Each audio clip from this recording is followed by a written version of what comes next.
He came upon it just as the sun began to bleed red across the horizon. The wind was quiet, the kind of silence that shakes your bones, and hanging from a solitary cottonwood by the ranch gate was a small figure, limp and lifeless, swaying gently in the dying light. A whitewashed board hung around her neck, crudely scrawled, "White man don't forgive." That moment froze, the breath in his lungs, the lonely rancher, grubby from weeks on the trail, staring down the cruel aftermath of hatred and despair. He rushed forward, heart hammering with both dread and disbelief. The girl's skin glowed in the fading light, dark and soft. Her long black hair, tangled with dust and bark, slid over her face like a mourning veil. He saw the hollow cast of her cheeks, the half-opened lips, the stillness. Guilt and sorrow welled in him, though she was a stranger. He knelt, gently laying her to the ground, careful, almost afraid to disturb the gruesome tableau. That swinging sign, a final message steeped in rage and broken faith, haunted him more than the sight itself. He carried her body to his ranch house, draped a coarse blanket over her. He cleaned the grime away as tenderly as he could, washed her hair, closed her eyes. For 3 days he sat by her side, trying to piece together the shards of her story, who she was, what had driven her to this act. No letters, no name, no clue, only the sign. The rancher, a man unaccustomed to sentiment, found himself haunted by quiet nights, by images of her swinging in the wind, by her silent pleading. On the 4th morning he prayed, something he rarely did, that the townsfolk might show mercy, compassion. But news traveled slowly across these stony lands, and where news did come, it brought only fear and prejudice. The local sheriff theorized she was a runaway child from a nearby Apache camp, that she must have crossed paths with a posse of settlers, rough hands and rougher judgment. They said there were reasons, though no one spoke them aloud. The rancher watched the girl's still form as the sheriff questioned him, suspicion in the lawman's eyes. Guilt felt like poison inside him. Unable to rest, the rancher made a decision. By the end of that day, he would bury her properly. He dug a grave under a cedar tree on his land, stones heaped in a rough circle, and laid her down as gently as if she were asleep. He placed a wooden marker and, despite the town's whispers and the sheriff's disapproval, he carried the sign too, "White man don't forgive," and placed it beside her as a testament. He wanted others to know that what they had seen was not justice but tragedy. Over the next few weeks, as winter crept in, he began to change. His ranch house, once bare and functional, acquired small touches, a handful of blankets, a chipped bowl, fresh water tied outside the door, just in case another soul wandered by one day looking for kindness. Late at night, he swore a quiet oath. He would not be like the ones who passed that girl by without a thought. He pledged that no young soul, Apache or otherwise, would find solace in a noose on his watch. One freezing morning, while feeding his horses, he noticed a figure crouching beyond the fence, a young Apache woman, wary, her eyes guarded. He paused, heart hammering. Would she run?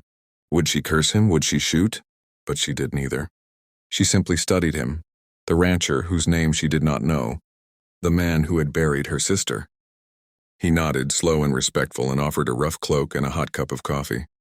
She accepted after a long minute, hands trembling. That small act, the steam rising in the cold air, the warmth of the mug, cracked a wall between them. Words came slowly. She told him her sister's name. Little Sky. She told him how Little Sky had refused to bow one more time to scorn. She told him the name on the sign was not just despair. It was accusation, a cry of broken pride and rage. She told him she feared vengeance, but more than fear, she carried grief heavier than stone. The rancher listened. He felt the weight of that grief settle over him, mingling with his own guilt.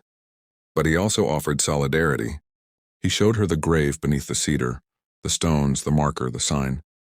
He said simply, "She's not forgotten."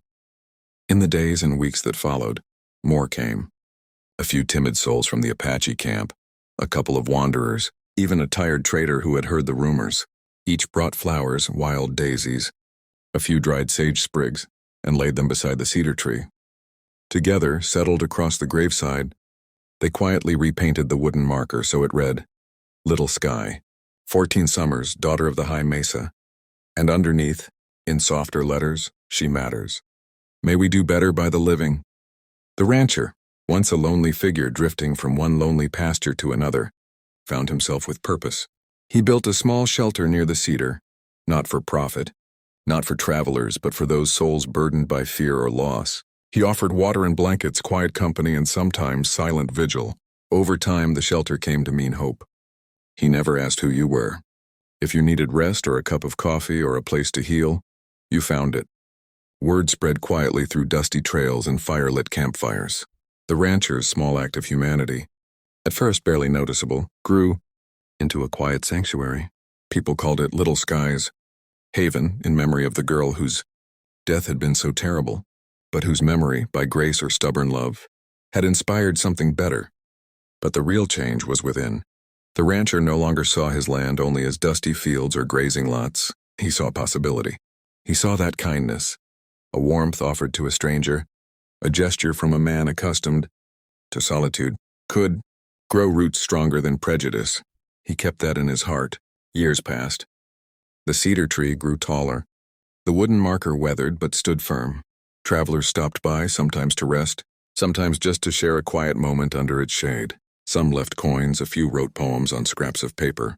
And one day someone wrote, "Here lies Little Sky," and from her sorrow rose compassion. May no child hang unwept beneath our skies again. And in that silence, beneath the vast sky of desert and wind, a once lonely rancher felt no longer alone. Because he had listened, because he had acted, because he had believed despite the sign's sting, and that forgiveness, kindness, and humanity mattered more than fear. In the end, the message was simple, but powerful. Grief can break you. Rage can poison you.